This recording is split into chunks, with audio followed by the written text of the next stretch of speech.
İlkokuldaki temel eğitimde eksiklik olmuşsa, ailesini yetiştirirken biraz kurallı ve disiplinli yetiştirmemişse, evde ders çalışma eksikliği varsa, tekrarını az yapmışsa veya okulda çok ciddi derslerini takip edememişse, derslerinde biraz düşüş yaşamaya başlar başta.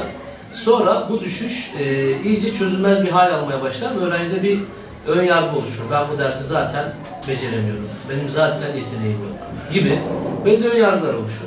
Ortaokul seviyesindeki öğrencilerde Milli Eğitim Bakanlığı'nın bize sunmuş olduğu müfredatı bir öğrencinin başarabilmesi için, bir matematikten en azından 90 üstü alabilmesi için ciddi bir matematik yeteneğine ihtiyaç yok. Zaten verilen müfredat öğrencilerin ortalama seviyesine göre.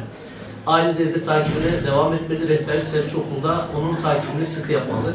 Bu şekilde bu psikolojiden çıkıp özellikle bahar aylarında Mart, Nisan gibi havaların ısınmasıyla öğrencilerde tabii ki hepimizde olduğu gibi bir rahatlama olur. Biraz daha boş verme olabilir. Orada da yine işin ciddiyetini öğrenciye hatırlatacak aile, öğretmen ilişkisi orada devam etmeli. Öğrenci böylece yani bu öğrenciliğin mevsime göre değişmediğini, devam ettiğini orada görmeli.